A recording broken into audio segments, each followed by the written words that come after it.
பார்வையாளர்கள் அத்தனை பேருக்கும் என்னுடைய வணக்கத்தை, நன்றியை தெரிவித்துக் கொள்கிறேன். முதல்ல இந்த நிகழ்ச்சிக்கு நாங்க வந்தபொழுது, நாங்கள் இருந்தோம், அரங்கம் இருந்தது. ஆனா ரொம்ப வருத்தமாக இருந்தது. ஏன்னா, பல இடங்கள்ல இன்னைக்கு ஸ்க்ரீன் போட்டு, டிவி வச்சு சில விஷயங்களை கண்ணீர் மல்க பார்த்து கொண்டிருக்கக்கூடிய அந்த சூழல்ல, நாட்டுக்கு தேவையான ஒரு புத்தக வெளியீடு இங்கே நடக்கக்கூடிய அந்த நேரத்திலே, இந்த இருக்கைகள் எல்லாம் காலியாக இருப்பதை கண்டபொழுது ஏற்றுக்கொள்ள முடியவில்லை. ஆனா, தமிழ்நாடு தமிழ்நாடு தான் என்பதை கொஞ்சம் லேட்டா புரிஞ்சாலும் புரிய வச்சிட்டோம்.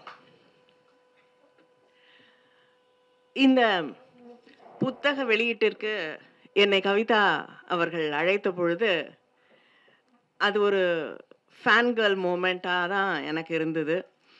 ஏன்னா முதலாக திரு சாய்நாத் அவர்களுடைய everybody loves a good trout அப்படிங்கிற அந்த புத்தகத்தை படித்து, அது வந்து ஒரு பெரிய ஐ ஓப்பனராக பல விஷயங்களை, அரசாங்கத்தை பற்றிய பல விஷயங்களை, அங்கே நடக்கக்கூடிய அல்லது நடக்காத, நடக்க முடியாத, இல்லை என்றால் நடக்க விடாமல் செய்யப்படக்கூடிய பல விஷயங்களை பற்றி அந்த புஸ்தகம் வந்து நம்மோடு விவாதித்தது, நமக்கு சொல்லி தந்தது. ஒரே ஒரு உதாரணம். இப்ப ஒரு சாலை போடுகிறார்கள். ஒரு மலைப்பகுதியிலே ரொம்ப போராட்டத்திற்கு பிறகு அந்த சாலை போடப்படுகிறது அந்த புத்தகத்துல. ஆனா வீட்டுக்கு போக முடியல அந்த சாலையை பயன்படுத்தி அங்கே இருக்கக்கூடிய ஒருவருக்கு. ஏன்னா அது 2 டிபார்ட்மெண்ட்ஸ்க்கு உள்ள இருக்கக்கூடிய ஒரு பிரச்சனை. அதை தீர்ப்பது என்பது ஒரு அரசாங்கத்தால் எப்பொழுதுமே முடியாத ஒரு பிரச்சனையாக இன்னைக்கு வரைக்கும் இருக்கக்கூடிய ஒரு பிரச்சனையாக அது இருக்கிறது. இதெல்லாம் வந்து படிக்கும் பொழுது ஆச்சரியமாக இருந்தது. இன்னைக்கு சில நேரங்கள்ல என்ன கேட்பாங்க, இந்த மாதிரி பதில் சொல்கிறார்களே சில அதிகாரிகள், உனக்கு ஏன் கோபம் வரலன்னு. ஒருவேளை இந்த புத்தகத்தை படிச்சுட்டு அதுக்கப்புறம் அரசியலுக்கு வந்ததால் என்னால் புரிந்து கொள்ள முடிகிறதோ என்னவோ எனக்கு தெரியல. ஆனா ஒவ்வொரு நாளும் நாம் சந்திக்கக்கூடிய சிக்கல்கள் எவ்வளவு சின்ன ஒரு விஷயத்தை சுத்தி இருக்கக்கூடிய சிக்கல். ஆனா கிட்டத்தட்ட மக்கள் அதுக்காக ஒரு 40-50 ஆண்டுகளாக போராடி கொண்டிருப்பார்கள். அப்படிப்பட்ட விஷயங்களை சாதாரண சாமானிய மக்கள் சந்தித்து கொண்டிருக்கக்கூடிய ஒவ்வொரு நாளும் அதை தாண்டி கடக்கவே முடியாது அப்படிங்கிற ஒரு வெறுமையோடு அவர்கள் போராடி கொண்டிருக்கக்கூடிய விஷயங்களை அந்த புத்தகத்துல எழுதியிருப்பார். இப்ப புத்தகம் எழுதினா ஒருவேளை எவ்ரிபடி லவ்ஸ் அ குட் ஃப்ளட்ன்னு எழுதுவாருன்னு நினைக்கிறேன்.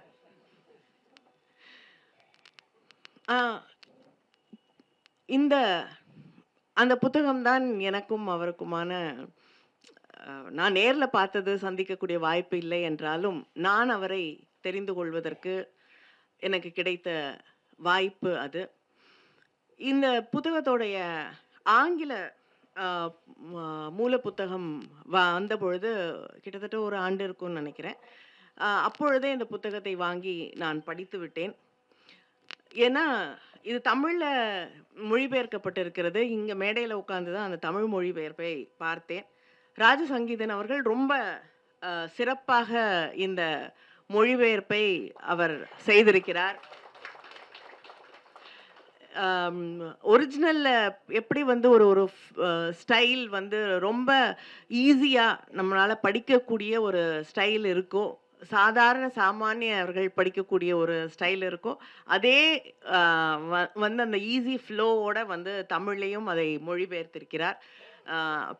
அவங்க கவிதா அவர்கள் பேசும்பொழுது அவர் கவன் அப்படிங்கிற வார்த்தையை உபயோகப்படுத்தியதற்கு கொஞ்சம் ஆட்சேபனை தெரிவித்தார்கள். அது ரொம்ப அழகான தமிழ் வார்த்தை தான். வள்ளி கூட அதை பயன்படுத்தியதாக, இன்னைக்கு நான் வள்ளியை பற்றி பேசுகிறேன். ஏன்னா தமிழ்நாட்டில் தமிழர்கள் அதிகமாக நம்பி ஏன்னா எங்க தூத்துக்குடியில கூட வந்து திருச்செந்தூர் கோயிலுக்கு வந்து லட்சக்கணக்கானவர்கள் முருகன் தான் நம்முடைய தெய்வம் என்று வந்து கொண்டிருக்கிறார்கள். ஆனா சில பேர் வந்து ஏன்னா வழிபாடு என்பது ஒவ்வொருவருக்கும் வந்து தனிப்பட்ட ஒரு விஷயம். நீங்க வழிபாட்டுகளை, மதத்தை, கடவுளை ஏற்றுக்கொள்கிறீர்களாங்கிறது அது வேற ஒரு விஷயம். ஆனால் அதை தாண்டி அந்த கடவுள் யார்? இல்லன்னா அந்த கடவுள் உருவம் எது? என்பதை ஒவ்வொருவரும் முடிவு செய்ய வேண்டும். அது தனிப்பட்ட ஒரு விஷயம். அந்த உரிமை எல்லாருக்கும் இருக்கு.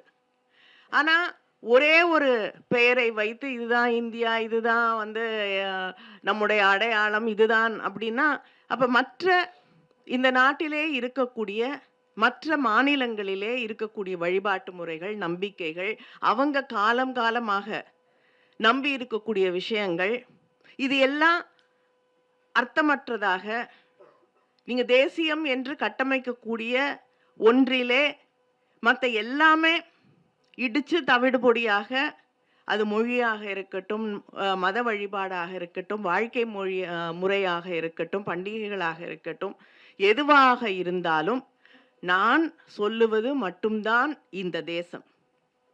நான் சொல்லுவது மட்டும்தான் தேசியம். நான் சொல்லுவது, நாங்கள் கட்டி எழுப்புவது மட்டும்தான் தேசப்பற்று என்று சொல்லக்கூடிய ஒரு நாளிலே இப்படிப்பட்ட ஒரு புத்தகம்.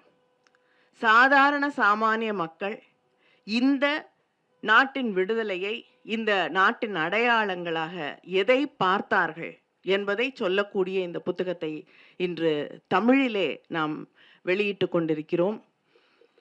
இந்த கடைசியா பேசும்பொழுது ஒரு பெரிய பிரச்சனை இருக்கு. நம்ம பேசணும்னு நினைக்கிறத எல்லாத்தையும் எல்லாரும் பேசி முடிச்சுட்டு போயிடுவாங்க. ஆனாலும் சில விஷயங்கள் நான் வந்து உங்களோட பகிர்ந்து கொள்ள விரும்புகிறேன். இங்க வந்து நிறைய ஊடகத்துறையை சார்ந்த நண்பர்கள் வந்திருக்காங்க. சாய்நாத் அவர்கள் வந்து ஊடகத்துறையை பற்றி பேசும் பொழுது சில ரொம்ப ஹாஷா ஒலிக்கக்கூடிய, ஆனால் உண்மை நிதர்சனம். ஏன்னா இன்னைக்கு வந்து ஊடகம் அப்படிங்கிறது வந்து ஒரு கார்ப்பரேட் விஷயமாக மாறிவிட்டது. அவர்களுடைய கையில அவர்கள் தீர்மானிக்கக்கூடிய ஒன்றாக அது மாறிவிட்டது. வாசகர்களை கொண்டு போய் அட்வர்டைசர்ஸ் கிட்ட விற்கக்கூடிய ஒரு விஷயமாக இன்னைக்கு மீடியாவை மாற்றி வைத்திருக்கிறோம் என்று சாய்நாத் அவர்கள் குறிப்பிடுகிறார்கள். அதனால தான் மீடியாவை கண்ட்ரோல் பண்ண முடியுது. அது வந்து இந்த உலகத்திலே இருக்கக்கூடிய கலைகள், எழுத்துக்கள், இசை எதுவாக இருந்தாலும் அது மனிதர்களுக்காக உருவாக்கி கொண்டது. ஆனா இன்னைக்கு அதை கமர்ஷியலா மாத்திட்டோம். அதை மறுபடியும் மக்களிடம் வழங்க வேண்டும், மறுபடியும் மக்களிடமே திருப்பி கொடுத்து விட வேண்டும் என்பதுதான் சாய்நாத் அவர்கள் சொல்லக்கூடிய ஒன்று. இந்த டிரான்ஸ்லேஷன்ல கூட அவரை நம்ம வந்து உண்மையாகவே ஜேர்னலிசம் இன்னைக்கும் இருக்கு அப்படிங்கிற சொல்லக்கூடிய ஒரு நம்பிக்கையாக லாஸ்ட் ஹீரோ அப்படின்னு இந்த தமிழ் மொழிபெயர்ப்புல கூட அதை மென்ஷன் பண்ணியிருக்காங்க. அந்த லாஸ்ட் ஹீரோ ஆஃப் ஜேர்னலிசம் அப்படின்னு சொல்லும் பொழுது அவரை நாம் மறந்து விட முடியாது. ஏன்னா இன்னைக்கு யாராலையும் இங்க இருக்கக்கூடிய நண்பர்களுக்கு நல்லாக தெரியும், நீங்க உங்களை வந்து ஒரு உண்மையான ஜேர்னலிஸ்டாக எந்த நிறுவனமும் இயங்க விடுவதில்லை.